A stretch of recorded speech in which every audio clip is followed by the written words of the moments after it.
شهر رمضان الذي أنزل فيه القرآن هدى للناس صدق الله المولانا العظيم. وقال النبي صلى الله عليه وسلم من لم يرحم صغيرنا ولم يوقر كبيرنا.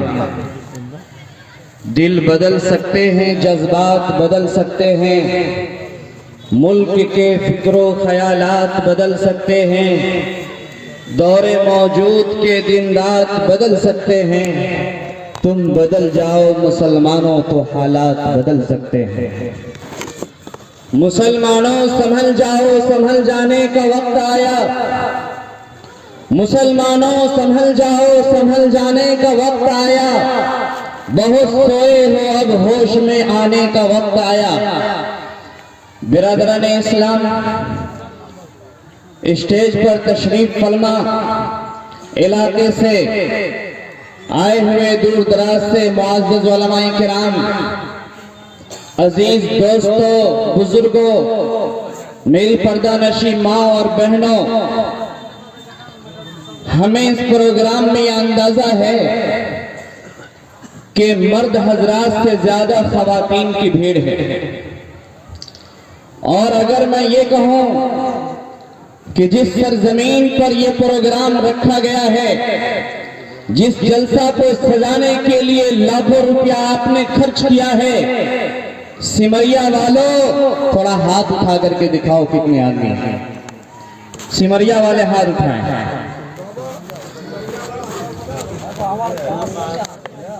یہ ہے ہمارا جذبہ، یہ ہے ہمارا شوق، یہ ہے ہماری دلچسپی.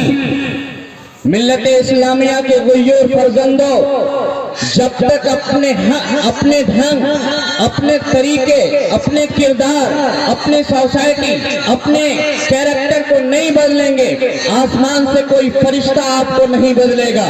یاد رکھیے، یہ مجلس آپ کے لیے سجائی گئی تھی اور اتنے روپے آپ کے لیے خرچ کیا گیا تھا، اور آپ اپنے پروگرام گاؤں کو، جلسہ گاؤں کو چھوڑ کر دکانوں میں جا کر کے بیٹھے ہوئے ہیں اور پوری مارکیٹ بھرا پڑا ہے، لیکن یہاں جلسہ گاہ میں آدمی نظر نہیں آتے ہیں. اس کا مطلب کیا ہے؟ جیسے ہم لوگوں نے قرآن کو چھوڑ کر پانیوں میں بہنا شروع کر دیا، ایسے ہی آج ہمارے جلسہ گاہ ہیں، جلسہ گاہ خالی ہے اور مارکیٹ ہمارا بھرا پڑا ہے. خواتین اپنی الگ جگہ پر بیٹھی ہوئی ہے. چلو ان سے یہ آسا ہے کہ وہ پردہ کے اندر بیٹھی ہوئی ہے، وہ آپ اللہ رسول کی باتوں کو سن رہی ہے. ہم اور آپ سے زیادہ قدر کا وہ ہے کیونکہ وہ پردہ میں باحجاب ہو کر کے بیٹھی ہوئی ہے اور اللہ کے کلام کو سن رہی ہے. برادران اسلام، اللہ تعالیٰ نے قرآن کے اندر فرمایا ہے کہ ہم نے قرآن کو رمضان کے مقدس مہینے میں نازل کیا ہے. یہ قرآن، یہ ہدایت کی کتاب ہے لوگوں کے لیے. جس قرآن کو ہم اور آپ چھوڑ رکھتے ہیں، جس قرآن کو ہم اور آپ پڑھنا نہیں جانتے ہیں، جس قرآن کو ہم اور آپ مسجد کے طاقوں میں سجا کر کے رکھا ہے، جس قرآن کو ہم اور آپ بیٹی کی جہیز میں قرآن دیتے ہیں، یاد رکھیے یہ قرآن سجانے کے لیے نہیں تھا، یہ قرآن چھوڑنے کے لیے نہیں تھا. اگر اس قرآن کو ہم نے چھوڑا ہے، اس قرآن کو ہم نے ترک کیا ہے، یہ زمین گواہ ہے، آسمان گواہ ہے. کل قیامت کے دن روز محشر میں اللہ تعالیٰ ہم کو دیکھیں گے. ہمارے حبیب جب ہم ان سے ملنے کے لیے جا رہے ہوں گے، جو لوگ شفاعت کی امید رکھتے ہیں، وہ جب ان کے چہروں کو دیکھیں گے، ہمارے چہروں کو دیکھیں گے، وہ کہیں گے یا ربی ان قوم اتخذوا ھذا القرآن مہجورا. اے اللہ، اے میرے رب، یہی میری امتی ہے جنہوں نے قرآن کو چھوڑ دیا تھا، قرآن کو پڑھنا بند کر دیا تھا.